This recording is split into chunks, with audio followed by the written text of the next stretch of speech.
just so it looks natural. I don't want to make a harsh line or anything, so that just kind of tapers it in, and then we'll do the rest with our clipper over comb around the edges. So what I want to do is I'm gonna because the hair is so dark, I'm gonna stick with my gray comb. I'm gonna use my adjustable clipper. I'm gonna open it up all the way so we have a softer cut. I'm gonna use the wide teeth.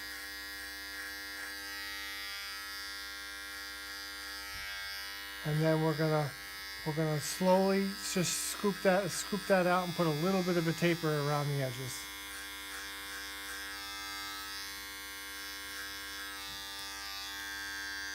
Then I'm gonna take the clipper at a 45-degree angle and just get it off the ears.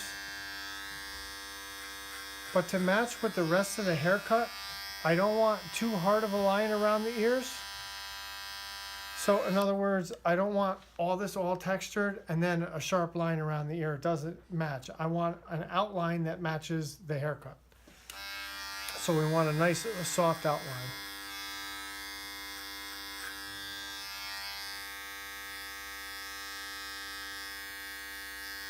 And same thing with the sideburns. Since he doesn't have a strong beard, I'm just going to fade out his sideburns. I'm not going to take the trimmer and make a real straight hard line, because it's not going to match and blend in with the rest of the haircut.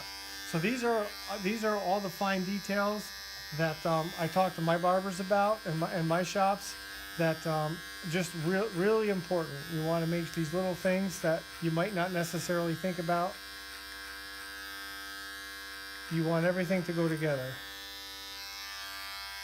So with that being said, I'm still going to get these long pieces, but I just don't want a sharp outline. And being that I have it in the open position, I'm getting a softer cut around the edges.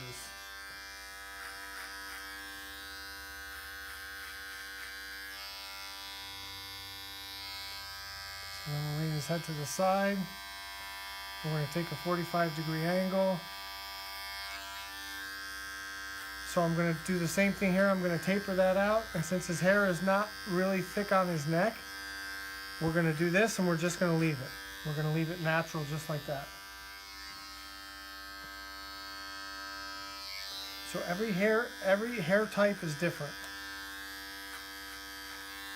So you can't cut every cut every hair type the same way. Every hair type or hairstyle can't be finished the same way.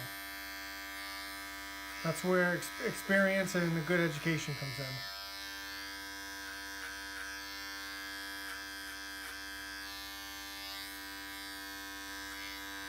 So as I'm spinning him around, the other thing I'm also doing is I'm constantly looking in my mirror. It's serving two purposes. I don't have to move my feet, so I'm being very efficient with the haircut and my speed, and I'm also checking my work in the mirror as I'm doing it. Because if I only have to do everything once, then I don't have to cut fast. The speed, and I like to call it efficiency, not speed. The speed comes in by just doing it once and not having to do each step a couple times. And so now you can see here on top there, we're blended in. As I turn them around, and I can see in the mirror also too, we have this angle too, like I talked about before.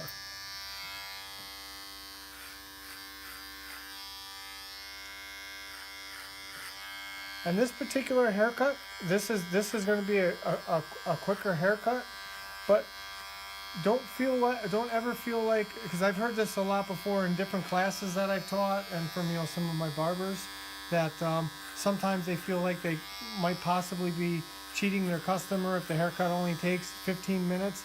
If you're not rushing and you're giving your customer exactly what they want, then they're getting what they're paying for. So in this case, since we're not doing an intricate fade on dark hair on light color skin, it's obviously not going to take as long. But he described what he wanted, and he's getting exactly what he wanted. So the end result is still going to be a very happy customer that's going to come back to you.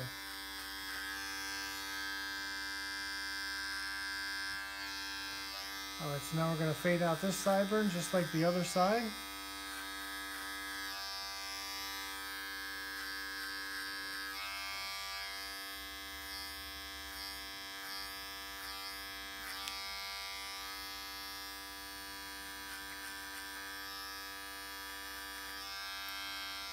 Okay, and we're going to taper out that front angle there.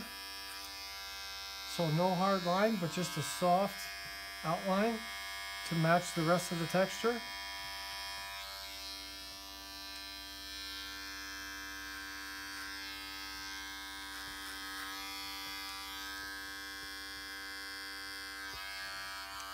Now I'm going to close it down, and just if he's got a little bit of fuzz around the edges, which really doesn't seem to have that much.